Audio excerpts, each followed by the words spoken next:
Content తోపు cinema flop ఈ topic మీద మనం 3 పార్ట్స్ చేసాం. ఇది 4th పార్ట్. మీరు గనక ఆ పార్ట్ 3 వీడియోస్ చూడకపోతే కింద డిస్క్రిప్షన్ లో ఇస్తాను, చూసేయండి. ఇక లేటొద్దు, మ్యాటర్లోకి వెళ్దాం. హ్యాపీ. నిజం చెప్పాలంటే ఈ సినిమా ఫ్లాప్ అయ్యే సినిమా కాదు. ఒక్క క్లైమాక్స్ వల్ల అయితే సినిమా ఫ్లాప్ అయింది, కానీ సినిమా మాత్రం చాలా బాగుంటుంది. అలా ఫన్గా వెళ్ళిపోతుంది.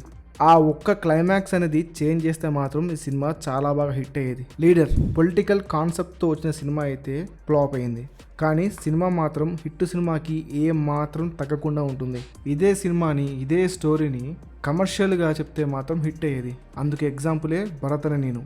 ఆల్మోస్ట్ భరతని నేను లీడర్కి కాపీలా ఉంటుంది. సో ఈ సినిమా ఎందుకు ఫ్లాప్ అయిందంటే దానికి చాలా కారణాలు ఉన్నాయి.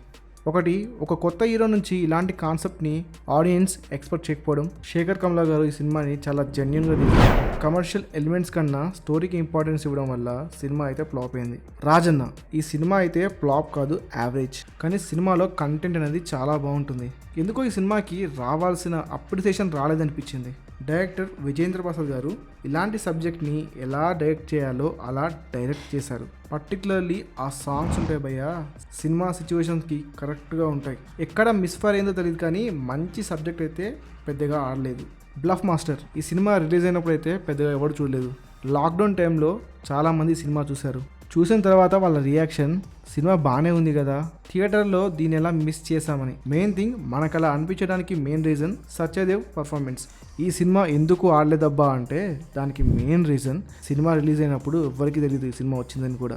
ప్రమోషన్స్ వీక్ అవడం వల్ల అండ్ ఆడియన్స్ని థియేటర్ దాకా అయితే తీసుకురాలేకపోయారు. అందువల్ల అయితే ఈ సినిమా ఫ్లాప్ అయింది. కానీ మంచి సబ్జెక్ట్. అండ్ ఫైనల్గా విరాట పర్వం. ఈ సినిమా మాత్రం ఎక్కువ మంది మాట్లాడరు, కానీ ఈ సినిమా చాలా బాగుంటుంది. ముఖ్యంగా డైరెక్టర్ వేణు ఈ సినిమాని ప్రాణం పెట్టి తీశాడు. ఇలాంటి సబ్జెక్ట్ని ఎలా తీస్తే బాగుంటుందో అలానే పర్ఫెక్ట్గా తీశాడు. 2023లో వచ్చిన మోస్ట్ అండర్ రేటెడ్ మూవీ. సినిమాలో చాలా ఎమోషన్స్ ఉంటాయి. ఇలాంటి సినిమాలు అయితే చాలా రేర్గా వస్తాయి. మళ్ళీ మళ్ళీ చూద్దాం అనుకున్న వచ్చే సినిమాలు అయితే కాదు. ఈ సినిమా ఎందుకు ఫ్లాప్ అయిందంటే, ముందుగా చెప్పినట్టే డైరెక్టర్ ఈ సబ్జెక్ట్ని ఎలా తీయాలో అలా తీశాడు, కానీ మన ఆడియన్స్ ఈ సినిమాని ఫ్లాప్ చేశాడు. వాళ్ళకి అర్థం కాలేదని. సినిమాని డైరెక్టర్ చాలా సిన్సియర్గా అండ్ జెన్యున్గా తీశాడు, కానీ అది ఆడియన్స్కి ఎక్కలేదు. అందువల్ల సినిమా ఫ్లాప్ అయింది. కానీ మంచి సినిమా ఇది, ఫ్లాప్ అవ్వాల్సిన సినిమా అయితే కాదు.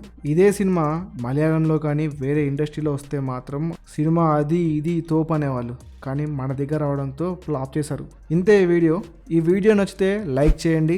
ఇలా కంటెంట్ బాగుండి ఫ్లాప్ అయిన సినిమాలు ఏంటో కామెంట్స్లో చెప్పండి. అండ్ ఇలాంటి మంచి కంటెంట్ వీడియోస్ కోసం అయితే మన ఛానల్ని సబ్స్క్రైబ్ చేయండి.